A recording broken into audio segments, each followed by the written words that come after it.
Are you still looking at me?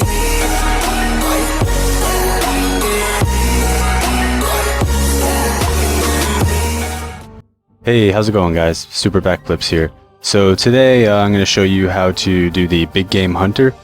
Just going to kind of run you guys through the mechanics of it and what you can do and how to do it quickly and how to get as many kills as you can. Alright, so to start the encounter, make sure you have the right kind of bait that the monster has, and you're going to use the bait on the little bait box there, and as long as you have it, it'll tell you it's going to spawn a big monster, and the monster comes in and you're good to go. It doesn't actually take that bait, you just need it to start the encounter.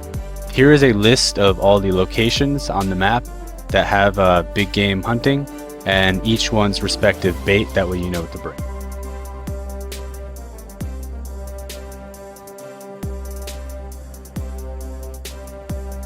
Alright guys, so each hour you get 5 tries per monster, and if you fail the encounter, that counts as a try, and if you get a kill, that counts as a try.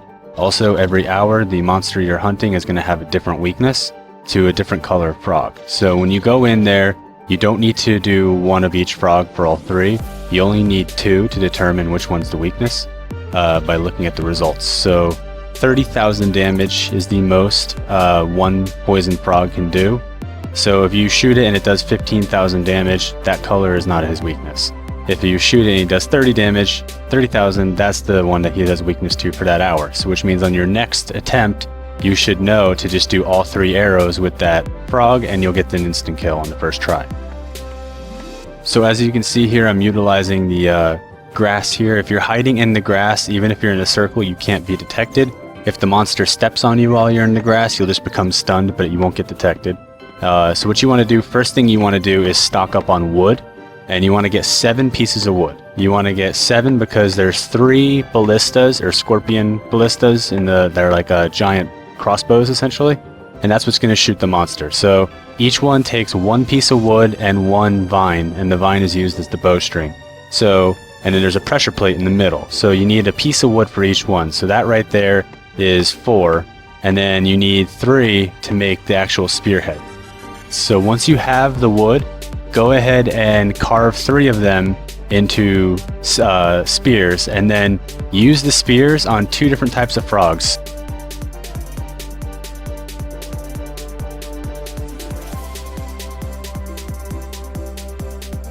So just get 2 of the same color, 1 of a different color, and if one of those hits 30,000, you know that's the weakness. If neither of them do, then you know it's the one that you didn't pick.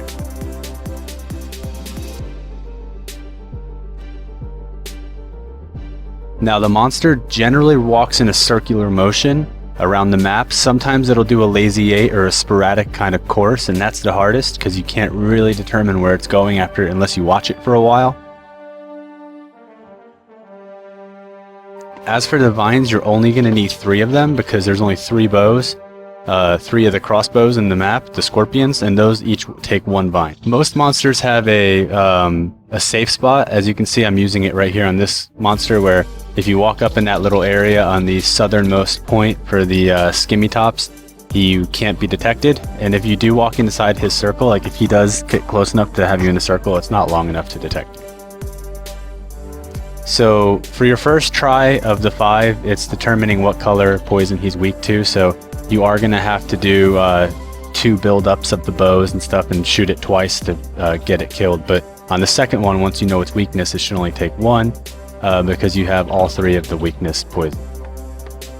Also, another thing to note is if the monster stops and the circle around it disappears and it roars, that means it's about to change direction that it's walking. So if you're running behind it and you're following it and it stops, you need to turn around and run the other way. The circle will start out blue, which means you're completely clear. And then if it goes orange, that means you're being detected. Red means you're about to be found. And then if it stays red too long, it ends the encounter.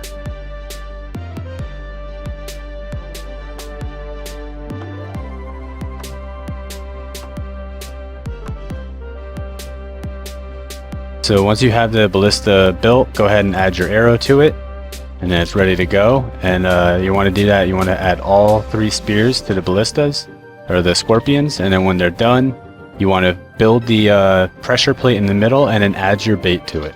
Now you can boost this, guys. I don't have the 75 Hunter that I needed for this monster, but I was using Super Hunter potions, and that was enough to get me up to the stat that I needed. So if you're a little bit below, you can use potions to do this, but you can't use a player assist.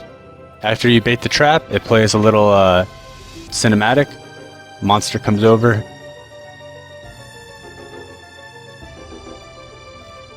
Eats the bait. Steps on the plate. Crossbow is fire. All three of those. Blue was its weakness. You can see the color of the arrow, the color of the damage. That tells you which one did which by their respective color.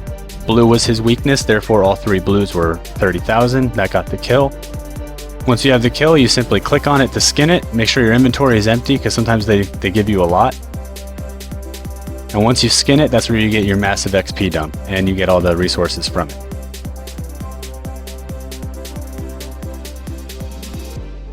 And that's it, guys. Big Game Hunter is easy. All the other monsters are like that. Some of them have a larger circle around them and are harder to find, and they have smaller arenas, or are easier to get detected on. So some of them are more difficult, but as far as the basic mechanics, they all operate the same way. But that's it, guys. I really hope this video helped you, and good luck hunting.